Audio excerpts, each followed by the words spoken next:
Hello dear students, ഇന്ന് നമ്മൾ പറയാൻ പോകുന്നത് +1 മാത്തമാറ്റിക്സിലെ complex numbers and quadratic equations എന്ന ചാപ്റ്ററാണ്.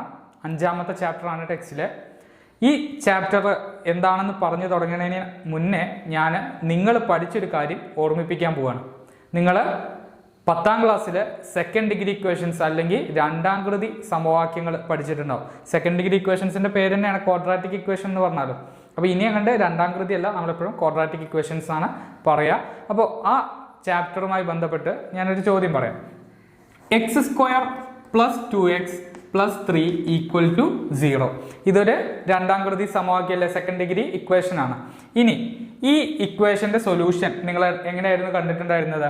നമ്മൾ ഫോർമുല ഉപയോഗിച്ചിട്ടാണെങ്കിൽ a = 1, x² coefficient 1, b = 2, c = 3 എന്ന് പറയും. ഇനി x = -b ± √b² - 4ac/2a എന്ന സമവാക്യത്തിൽ നമ്മൾ കൊടുക്കും അല്ലെ.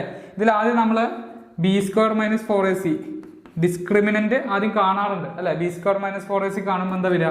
b² എന്ന് പറഞ്ഞാൽ 2² -4 × 1 × c അഥവാ എത്ര? 3. 2² എന്ന് പറഞ്ഞാൽ 4 -4 × 1 × 3 12. 4 - 12 എത്ര വന്നു? -8 എന്ന് വന്നു. 12 - 4 8 ആണ്. 4 - 12 ആകുമ്പോൾ -8 എന്ന് വന്നു. ഇങ്ങനെ കിട്ടിക്കഴിഞ്ഞാൽ 10ാം ക്ലാസ്സിൽ നമ്മൾ എന്തായിരുന്നു ചെയ്തിരുന്നത്? ഇതിന് ഉത്തരമില്ല എന്ന് പറയും. കാരണം എന്താണ്? ഡിസ്ക്രിമിനന്റ് നെഗറ്റീവ് ആവുന്ന സമയത്ത് സ്ക്വയർ റൂട്ടിന്റെ ഉള്ളിൽ ആര് വരും? മൈനസ് വരും. സ്ക്വയർ റൂട്ടിന്റെ ഉള്ളിൽ മൈനസ് വന്നു കഴിഞ്ഞാൽ 10 വരെയും നമുക്ക് ഉത്തരമില്ലായിരുന്നു. പക്ഷേ ഇനി അങ്ങണ്ട് നമുക്ക് എന്തുണ്ട്? ഉത്തരമുണ്ട്. ഇനി ഉത്തരമില്ല നമ്മൾ പറയില്ല, ഇതിന് സൊല്യൂഷൻ ഉണ്ട്, ഉത്തരമുണ്ട്. അതെന്താണ് ഉത്തരം? എങ്ങനെയായിരിക്കും അത് കാണാം? അതൊക്കെയാണ് നമ്മൾ ഈ ചാപ്റ്ററിൽ ആദ്യം നോക്കാൻ പോകുന്നത്. അപ്പോൾ ഈ ചാപ്റ്ററിൽ ആദ്യം നമ്മൾ പറയുന്നത് സ്ക്വയർ റൂട്ടിന്റെ ഉള്ളിൽ മൈനസ് വരുമ്പോൾ എന്താണ് സംഭവിക്കുക എന്നുള്ളതാണ്. ഇങ്ങനെ സ്ക്വയർ റൂട്ടിന്റെ ഉള്ളിൽ നെഗറ്റീവ് വരുന്ന നമ്പേഴ്സിനെ നമ്മൾ ഇമാജിനറി നമ്പേഴ്സ് എന്ന് പറയും. സ്ക്വയർ റൂട്ടിന്റെ ഉള്ളിൽ നെഗറ്റീവ് വരുന്ന നമ്പേഴ്സിനെയാണ് നമ്മൾ ഇമാജിനറി നമ്പർ എന്ന് പറയാം. ഇതിൽ 1 സ്ക്വയർ റൂട്ട് ഓഫ് -1 ഒരു ഇമാജിനറി നമ്പർ ആണ്. സ്ക്വയർ റൂട്ട് ഓഫ് -2 ഒരു ഇമാജിനറി നമ്പർ ആണ്. സ്ക്വയർ റൂട്ട് ഓഫ് -3 അതും എന്താണ്? ഒരു ഇമാജിനറി നമ്പർ ആണ്. അപ്പോൾ എല്ലാ നമ്പേഴ്സും ഇങ്ങനെ വരും. ഇനി സ്ക്വയർ റൂട്ട് ഓഫ് -1 എന്നുള്ളത് വളരെ പ്രത്യേകത ഉള്ള ഒരാളാണ്. ഇയാളാണ് നമ്മൾ i എന്ന് വിളിക്കുക. ഇത് അയോട്ട എന്നാണ്. സ്ക്വയർ റൂട്ട് ഓഫ് -1 എന്ത് വിളിക്കുന്നു മനസ്സിലാക്കി വെക്കുക? i എന്ന് വിളിക്കുന്നു മനസ്സിലാക്കുക. ഇനി അങ്ങോട്ട് സ്ക്വയർ റൂട്ട് ഓഫ് -1 എവിടെ കയറി വന്നാലും അവിടെയൊക്കെ നിങ്ങൾ അയാൾ എന്തായിട്ട് മനസ്സിലാക്കണം? i എന്നായിട്ട് മനസ്സിലാക്കണം. ഇനി സ്ക്വയർ റൂട്ട് ഓഫ് -1 i ആണെങ്കിൽ ബാക്കി എല്ലാ ഇമാജിനറി നമ്പേഴ്സിനെയും നമുക്ക് ഈ iന്റെ ടേംസിൽ പറയാൻ പറ്റും. അതെങ്ങനെ എഴുതുന്നതെന്ന് ആദ്യം നോക്കാം. സ്ക്വയർ റൂട്ട് ഓഫ് -2 എങ്ങനെ വരും? സ്ക്വയർ റൂട്ട് ഓഫ് -2 എനിക്ക് എന്ത് എഴുതാം? -2 എന്ന് പറഞ്ഞാൽ ശരിക്കും എന്താ? -1 × 2 എന്ന് എഴുതാലോ. -1 × 2 ഇത് എന്ത് ചെയ്യാം? എനിക്ക് ഈ സ്ക്വയർ റൂട്ട് രണ്ടാൾക്കും കൊടുത്തു കഴിഞ്ഞാൽ square root of -1 × square root of 2 എന്ന് വരും. ഇനി സ്ക്വയർ റൂട്ട് ഓഫ് -1 എവിടെ കയറി വന്നാലും എന്ത് വിളിക്കണം എന്ന് ഞാൻ പറഞ്ഞു? i എന്ന് വിളിക്കാൻ പറഞ്ഞു. അപ്പൊ എന്ത് സംഭവിക്കും? i√2 എന്നാവും. അപ്പൊ ഇവിടെ എന്താ സംഭവിച്ചത്? ഒരു ഇമാജിനറി നമ്പറിനെ നമ്മൾ iന്റെയും √2 എന്ന് പറഞ്ഞാൽ എന്താ? അതൊരു റിയൽ നമ്പറാണ്, രേഖീയ സംഖ്യയാണ് അല്ലെ. നമ്മൾ നമ്പേഴ്സ് പലതരം പഠിച്ചിട്ടുണ്ട്. Positive numbers, negative numbers, integers അങ്ങനെയൊക്കെ പഠിച്ചിട്ടുണ്ട് അല്ലെ. എണ്ണൽ സംഖ്യകളുണ്ട്, പൂർണ്ണസംഖ്യകൾ, നാച്ചുറൽ നമ്പേഴ്സ്, ഹോൾ നമ്പേഴ്സ്, ഭിന്നം അഭിന്നക സംഖ്യകൾ അല്ലെ, റാഷണൽ ഇറാഷണൽ നമ്പേഴ്സ്. അപ്പൊ അതേപോലെ ഇതെല്ലാം കൂടി ചേർന്നതിനാണ് നമ്മൾ എന്ത് പറയാ? രേഖീയ സംഖ്യകൾ അല്ലെങ്കിൽ റിയൽ നമ്പേഴ്സ് എന്ന് പറയാം. ഇനി അതേപോലെ വേറൊരു ടൈപ്പ് നമ്പറിനെ കുറിച്ചാണ് നമ്മൾ പറയാൻ പോകുന്നത്, കോംപ്ലക്സ് നമ്പർ. അപ്പൊ അതിനെ കുറിച്ച് പഠിക്കാനാണ് നമ്മൾ ഈ ഇമാജിനറി നമ്പർ ആദ്യം പറഞ്ഞത്. ഇതെന്താണ്? ഇമാജിനറി നമ്പേഴ്സ് ആണ്. Imaginary numbers. അപ്പൊ ഇവിടെ നമ്മൾ എന്താ ചെയ്തത്? ഒരു ഇമാജിനറി നമ്പറിനെ iന്റെയും ഒരു റിയൽ നമ്പറിന്റെയും ടേമിൽ എഴുതി അല്ലെ. അതേപോലെ സ്ക്വയർ റൂട്ട് ഓഫ് -3 ഒന്ന് പറഞ്ഞു നോക്കൂ. എങ്ങനെ പറയാം? -1 × 2 അഥവാ സ്ക്വയർ റൂട്ട് ഓഫ് -1 i ആവും. ബാക്കി എന്തുണ്ടാവും? i√3 ഉണ്ടാവും. i√3. ഇമാജിനറി നമ്പേഴ്സ് എന്താണെന്ന് നമ്മൾ പറഞ്ഞു. അപ്പോൾ ഒന്നുകൂടി പറയാം. √-1 എവിടെ കണ്ടാലും ഓർത്തു വെക്കുക, i ആണ്. √-1 എന്ന് പറഞ്ഞാൽ അപ്പൊ അത് വെച്ചിട്ട് നമുക്ക് √-2നെ i√2 എന്ന് വിളിക്കാം. √-3 ആണെങ്കിൽ i√3 എന്ന് വിളിക്കാം. സ്ക്വയർ റൂട്ട് ഓഫ് -4 വരുമ്പോൾ i √4. പക്ഷെ ഇവിടെ √4 എന്ന് പറഞ്ഞാൽ സ്ക്വയർ റൂട്ട് ഓഫ് 4 എന്ന് പറഞ്ഞാൽ നമുക്കറിയാം എന്താണ് +or-2 ആണ്.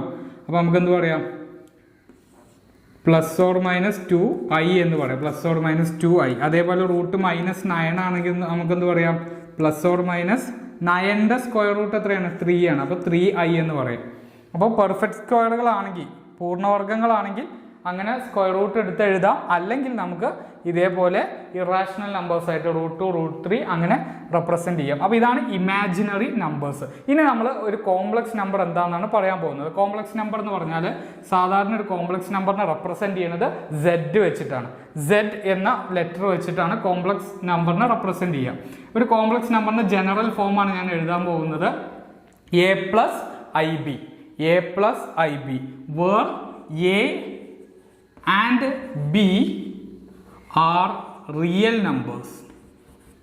എയും ബിയും എന്താണ്, റിയൽ നമ്പേഴ്സ് ആണ് എന്ന് പറഞ്ഞാൽ എന്താ അർത്ഥം, ഒരു കോംപ്ലക്സ് നമ്പർ ഈ ഫോമിലാണ്. ഇപ്പൊ Z, ഇനി ഒരുപാട് കോംപ്ലക്സ് നമ്പർ ഉണ്ടെങ്കിൽ Z1, Z2, Z3 എന്നൊക്കെ പറഞ്ഞ് നമ്മൾ റെപ്രസെന്റ് ചെയ്യും. ഇവിടെ ഈ കോംപ്ലക്സ് നമ്പറിന് a+ib ആണ് ജനറൽ ഫോം. ഇതിൽ എയും ബിയും റിയൽ നമ്പർ ആണെന്ന് പറഞ്ഞു അല്ലെ. അതായത് ഒരു real number plus i into മറ്റൊരു റിയൽ നമ്പർ, ഈ ഫോമിൽ എഴുതുന്ന നമ്പേഴ്സിനെയാണ് നമ്മൾ എന്ത് പറയാ, കോംപ്ലക്സ് നമ്പർ എന്ന് പറയാം. നോക്കുക, ഈ IB എന്ന് പറഞ്ഞാൽ ടോട്ടൽ എന്താണ്, ഒരു ഇമാജിനറി നമ്പർ ആണ്. കാരണം i ഇൻറ്റു ഒരു റിയൽ നമ്പർ, ഇതൊക്കെ നോക്കുക, i ഇൻറ്റു ഒരു റിയൽ നമ്പർ, i ഇൻറ്റു ഒരു റിയൽ നമ്പർ, i ഇൻറ്റു ഒരു റിയൽ നമ്പർ ചെയ്താൽ നമുക്ക് എന്താ കിട്ടുക, ഇമാജിനറി നമ്പറാണ്. അപ്പോൾ ഒരു റിയൽ നമ്പറിൻ്റെയും ഒരു ഇമാജിനറി നമ്പറിൻ്റെയും സമ്മാണ് നമ്മൾ എന്തായിട്ട് പറയുന്നത്, ഒരു കോംപ്ലക്സ് നമ്പർ ആയിട്ട് പറയുന്നത്. ഒരു റിയൽ നമ്പറിനെയും ഒരു ഇമാജിനറി നമ്പറിനെ ആഡ് ചെയ്ത് കഴിഞ്ഞാൽ നമുക്ക് എന്ത് കിട്ടും, ഒരു കോംപ്ലക്സ് നമ്പറിന്റെ റെപ്രസെന്റേഷൻ കിട്ടും. സിമ്പിൾ ആയിട്ട് അങ്ങനെ പറയാം. ഞാനൊരു എക്സാമ്പിൾ പറയാം. ഇപ്പോൾ Z = 3 + 4i. ഇതെന്താണ്, ഒരു കോംപ്ലക്സ് നമ്പർ ആണ്. ഇവിടെ 3 ഒരു റിയൽ നമ്പർ അല്ലേ, ഐന്റെ കൂടെയുള്ള 4 ഒരു റിയൽ നമ്പർ ആണ്. അപ്പോൾ ഒരു real number plus i into മറ്റൊരു റിയൽ നമ്പർ, ഈ ഫോമിൽ എഴുതുന്ന നമ്പേഴ്സിനാണ് നമ്മൾ എന്ത് പറയാ, കോംപ്ലക്സ് നമ്പേഴ്സ് എന്ന് പറയാം. ഇതിൽ ഈ എനെ വിളിക്കുന്ന പേരാണ് real part of Z. RE of Z എന്നിട്ട് കഴിഞ്ഞാൽ നിങ്ങൾ വായിക്കേണ്ടത് real part of complex number Z, real part of Z, അതാണ് എന്ത്, A. ഇനി IM ഓഫ് Z എന്നിട്ട് കഴിഞ്ഞാൽ നിങ്ങൾ വായിക്കേണ്ടത് ഇമാജിനറി പാർട്ട് ഓഫ് Z ആണ്. ഇമാജിനറി പാർട്ട് ഓഫ് Z അതാരാണ് ഇവിടെ, imaginary part of Z B ആണ്. ഇവിടെ ശ്രദ്ധിക്കേണ്ട കാര്യം, ഐനെ നമ്മൾ ഇമാജിനറി പാർട്ടായിട്ട് കണക്ക് കൂട്ടൂല, ഐന്റെ കൂടെയുള്ള സംഖ്യനെയാണ് നമ്മൾ എന്ത് പറയാ, ഇമാജിനറി പാർട്ട് എന്ന് പറയാം. അപ്പോൾ ഈ ഒരു ക്വസ്റ്റ്യൻ നോക്കുക, ഇതിന്റെ റിയൽ പാർട്ട് ആരായിരിക്കും വരിക, 3 + 4i. റിയൽ പാർട്ട് ആരായിരിക്കും, 3 ആയിരിക്കും. ഇമാജിനറി പാർട്ട് ആരായിരിക്കും വരിക, ഐന്റെ കൂടെയുള്ള നമ്പർ ആരാ, +4. അപ്പോൾ 4 ആണ് എന്താ, ഇമാജിനറി പാർട്ട്. ഇനി നമുക്ക് റിയൽ പാർട്ടും ഇമാജിനറി പാർട്ടും കണ്ടുപിടിക്കുന്നതുമായി ബന്ധപ്പെട്ടിട്ടുള്ള കുറച്ച് ചോദ്യങ്ങൾ നോക്കാം. ഇവിടെ find real part and imaginary part of the following complex numbers. കുറച്ച് കോംപ്ലക്സ് നമ്പേഴ്സ് ഇവിടെ തന്നിട്ടുണ്ട്. അപ്പോൾ ഇതൊക്കെ കോംപ്ലക്സ് നമ്പേഴ്സ് ആണ്. നമുക്ക് എന്താ ചെയ്യേണ്ടത്, ഇതിന്റെ റിയൽ പാർട്ടും കണ്ടുപിടിക്കണം, ഇമാജിനറി പാർട്ടും കണ്ടുപിടിക്കണം. അപ്പോൾ നമുക്ക് ഓരോന്നായിട്ട് ചെയ്ത് നോക്കാം. First question, 3 - 2i. 3 - 2iന്റെ റിയൽ പാർട്ട് എന്തായിരിക്കും വരിക, നമ്മൾ പറഞ്ഞു i ഇല്ലാത്ത ആളാണ് റിയൽ പാർട്ട്, i കൂടുള്ള ആളാണ് എന്ത്, ഇമാജിനറി പാർട്ട്. ഇവിടെ i ഇല്ലാത്ത നമ്പർ ഏതാ, 3 അല്ലേ. അപ്പൊ ഇതിന്റെ റിയൽ പാർട്ട് എന്തായിരിക്കും വരിക, 3 ആണ്. ഇനി i കൂടുള്ള ആളാരാ, -2 ആണ്. നമ്പർ പറയുമ്പോൾ വിത്ത് സൈൻ പറയണം. i കൂടുള്ള നമ്പർ ഏതാണ്, -2 ആണ്. അപ്പൊ ഇമാജിനറി പാർട്ട് -2 ആണ്. √3 + i. i എന്ന് പറഞ്ഞ ഇവിടെ ഒറ്റയ്ക്ക് നിൽക്കണു, ഇവിടെ i ഇല്ലാണ്ട് നിൽക്കുന്നത് ആരാ, √3 ആണ്. അപ്പൊ റിയൽ പാർട്ട് ആരായിരിക്കും വരിക, √3. ഇമാജിനറി പാർട്ട് ആരായിരിക്കും, i കൂടുള്ള ആള്. ഇവിടെ i എന്ന് പറഞ്ഞ എന്താ അർത്ഥം, 1i എന്നാണ് അർത്ഥം. നമ്മള് 10ലൊക്കെ പഠിച്ചിട്ടുണ്ട്. വെറുതെ x+2 എന്ന് പറഞ്ഞാൽ എന്താ അർത്ഥം, 1x എന്നാണ് അർത്ഥം. അതേപോലെ i എന്ന് പറഞ്ഞാൽ എന്താ അർത്ഥം, 1i എന്നാണ് അർത്ഥം. അപ്പോൾ iന്റെ കൂടെയുള്ള നമ്പർ ആരാ, +1. അപ്പൊ ഇമാജിനറി പാർട്ട് എന്താവും, +1 ആവും. ഇനി 1 - √3i. i കൂടെ ഇല്ലാത്ത ആള് 1, അപ്പൊ റിയൽ പാർട്ട് 1. i കൂടുള്ള ആള് -√3, അപ്പൊ ഇമാജിനറി പാർട്ട് എന്തായി, -√3. -2 - 3/11i. i ഇല്ലാത്ത ആള് -2, അപ്പൊ റിയൽ പാർട്ട് -2. i കൂടുള്ള ആള് -3/11, അപ്പോൾ ഇമാജിനറി പാർട്ട് എന്തായി, -3/11. 1 - i. ഐ കൂടെ ഇല്ലാത്ത ആള് 1, ഐന്റെ കൂടെ നിൽക്കുന്നത് ആരാ മൈനസ് ഐ എന്ന് പറഞ്ഞാൽ എന്താ അർത്ഥം -1i എന്നാണ് അർത്ഥം. അപ്പോൾ ഐന്റെ കൂടെ ഉള്ളത് -1. ഇനി വെറും ഐ ഇട്ടാൽ എന്താ അർത്ഥം? വെറും ഐ ഇട്ട് കഴിഞ്ഞാൽ 1i എന്നാണ് അർത്ഥം അല്ലെ. അതിനർത്ഥം എന്താ? ഈ കോംപ്ലക്സ് നമ്പറിൽ ഇമാജിനറി നമ്പർ മാത്രമേ ഉള്ളൂ, റിയൽ നമ്പർ ഇല്ല. അപ്പൊ നമ്മൾ 0 + i എന്ന് എഴുതിയ കുഴപ്പമുണ്ടോ? ഇല്ല. 0 എന്ന് പറഞ്ഞാൽ ഏത് നമ്പറിനോട് കൂടി ആഡ് ചെയ്താലും ആ നമ്പർ തന്നെ കിട്ടും. 0 + i തന്നെയാണ്. അപ്പൊ നമുക്ക് ഇതിനെ a+ib ഫോമിൽ എഴുതുകയാണെങ്കിൽ ഇങ്ങനെ റെപ്രസെന്റ് ചെയ്യാം, 0 + 1i എന്ന് റെപ്രസെന്റ് ചെയ്യാം. അപ്പൊ ഇവിടെ റിയൽ പാർട്ട് ആരാ? റിയൽ പാർട്ട് 0 ആണ്. ഇമാജിനറി പാർട്ട് ആരാ? ഇമാജിനറി പാർട്ട് 1 ആണ്. +1. ഇനി ഇവിടെ 3 മാത്രമേ ഉള്ളൂ, ഒരു നമ്പർ മാത്രമേ ഉള്ളൂ, അതിന്റെ കൂടെ എന്തില്ല? ഇമാജിനറി നമ്പർ ഇല്ല. അപ്പോൾ ഇതിനെ a+ib ഫോമിൽ എഴുതുമ്പോൾ നമ്മൾ എന്ത് എഴുതണം? ഇതിന്റെ ഇമാജിനറി പാർട്ട് 0 ആക്കി എഴുതണം. കാരണം 0 × i 0 ആയിക്കോളും. അപ്പൊ ഇത് റിയൽ നമ്പർ മാത്രമായിട്ട് മാറും. അപ്പോൾ ഇവിടെ റിയൽ പാർട്ട് ആരാണ്? 3 ആണ്. ഇമാജിനറി പാർട്ട് ആരാ? ഐന്റെ കൂടെ ഉള്ള ആള് 0. അപ്പോൾ റിയൽ പാർട്ട് എന്താ, ഇമാജിനറി പാർട്ട് എന്താന്ന് ഒരു ഐഡിയ ഇപ്പൊ കിട്ടിയിട്ടുണ്ടാവും. അതേപോലെ ഇത് ആലോചിക്കുക, വെറുതെ ഒരു ഐ മാത്രം ഉള്ളെങ്കിൽ അത് ഇമാജിനറി നമ്പർ ആവും. ഇമാജിനറി നമ്പർ ആവുമ്പോൾ അതിന്റെ റിയൽ പാർട്ട് 0 ആയിട്ട് മാറും. അതേപോലെ ഐ ഇല്ലാതെ നമ്പർ മാത്രമാണെങ്കിൽ അതെന്താവും? അതിന്റെ ഇമാജിനറി പാർട്ട് 0 ആവും.